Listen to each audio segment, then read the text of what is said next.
Presidente, eu queria pontuar, né, apesar de todos os relatos são muito bons, na verdade, só que a questão é se ater a fatos importantes, né? Esse inquérito, e começo respondendo ao senador Esperidião Amin, que ele levantou o ponto nevrálgico dessa questão, que é justamente o inquérito 4781 e qualquer outro que ramifique dele.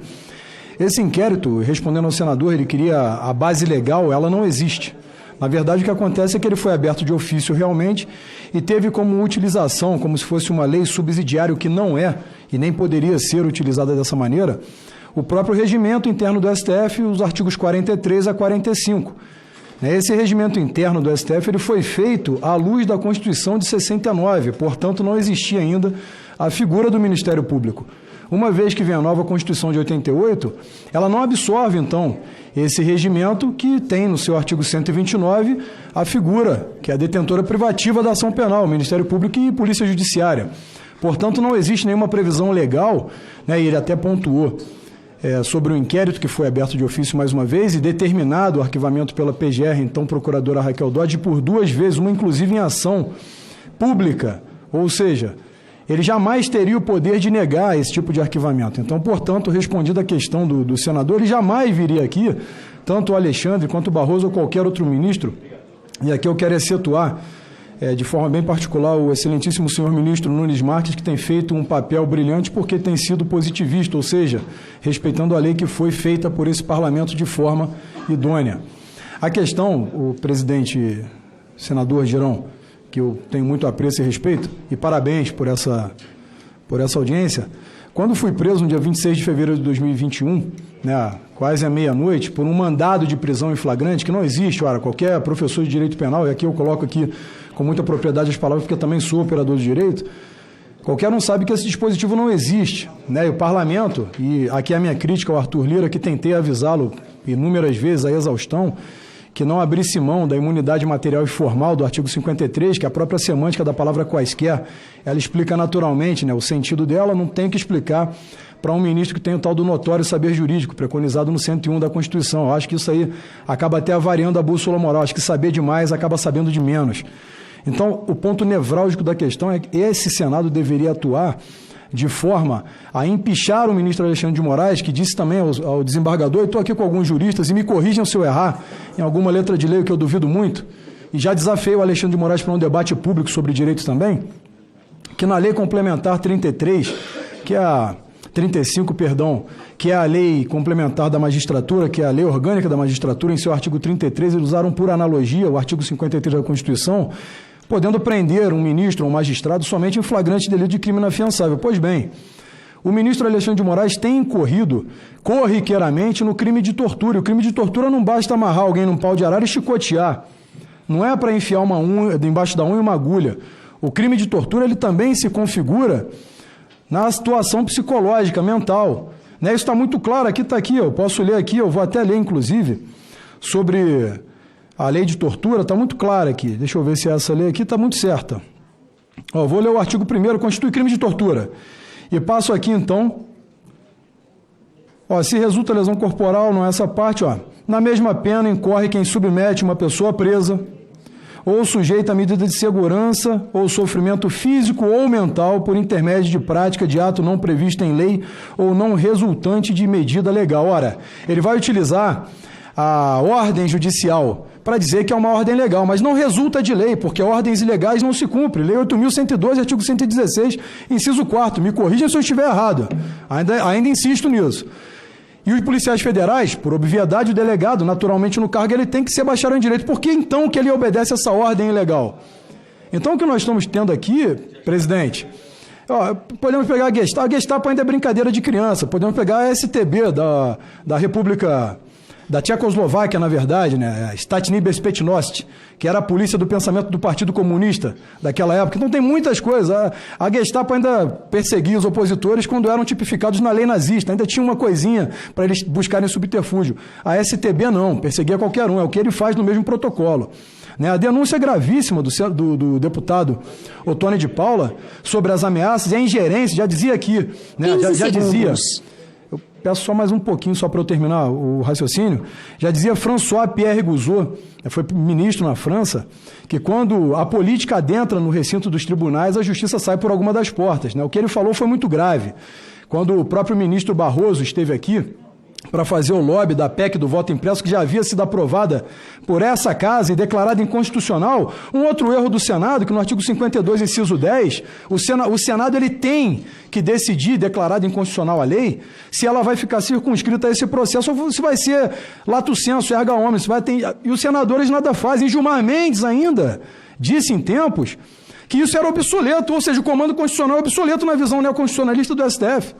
Quer dizer que eles mandem a lei positivada pelo representante do povo? Não. Eu falei há pouco tempo com o senador, Paul, acho que é do PT, Jean Paul, no avião, ele falou que não sabia dessa função do Senado. Eu falei, o senhor não sabia? Uma pena. É o que eu falo sobre o qualitativo da casa, ao invés de quantitativo. 81 senadores e 513 deputados que não sabem o que estão fazendo, às vezes, complica para a representatividade popular.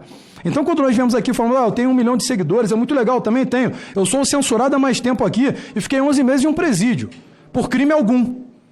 Portanto, ilegalidade. Aí eles anulam, por exemplo, a Lava Jato, eu vou conectar esses fatos com o fato de CEP errado. Ora, pela grandiosidade da operação, isso é irrelevante. Isso não anularia uma questão nesse porte, mais de 3.500 pessoas envolvidas, 70 diretores, com mais de 20 codinomes de cortes supremas, superiores, STF, STJ e TSE. Quando foi descoberto, eles anularam. Isso é a informação que aqui o parlamento tem. Aqui é a Comissão de Fiscalização e Controle. Por que não, então, solicitar o orçamento desses inquéritos que se prorrogam há muito tempo? Olha, pelo que sei, no Código de Processo Penal, são 90 dias o prazo por inquérito, podendo ser dobrado pelo juiz com o réu solto e 30 com ele preso. E se você for na lei de drogas, é 30 com ele solto e 10 com ele preso, podendo também ser dobrado. Ora, está 4 anos o inquérito, que inclusive 2 senadores hoje, que agora são situação por esse governo que não foi eleito, tá? Foi escolhido, que era uma oposição ao presidente Jair Messias Bolsonaro, que é o Randolph, e o outro é o Alessandro Vieira, salvo engano.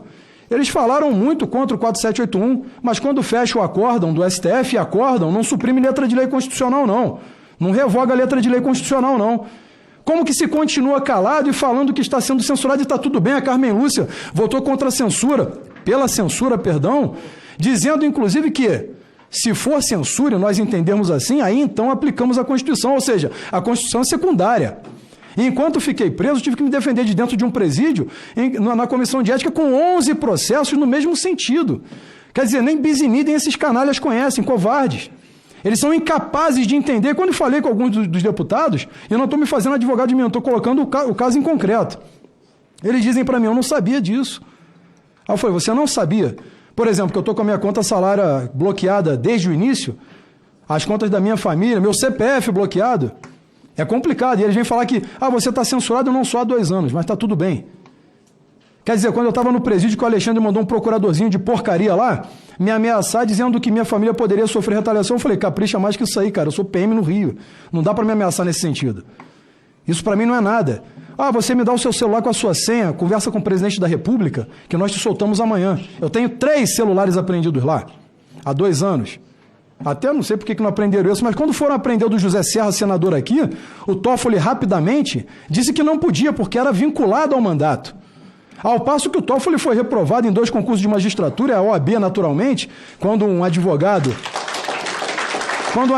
é reprovado, a OAB naturalmente ela não aplica, na lista tríplice esse nome pelo 5º constitucional, porque está prejudicado o notável saber jurídico e agora ele é ministro que manda no tribunal que ele foi reprovado. Assim como o Alexandre de Moraes mentiu no currículo dele, que conseguiu, por exemplo, inclusive o mais alto título do direito em 2 anos e meio, que ele demanda 13 anos de estudo. Ele mentiu, isso ensejaria o impeachment dele.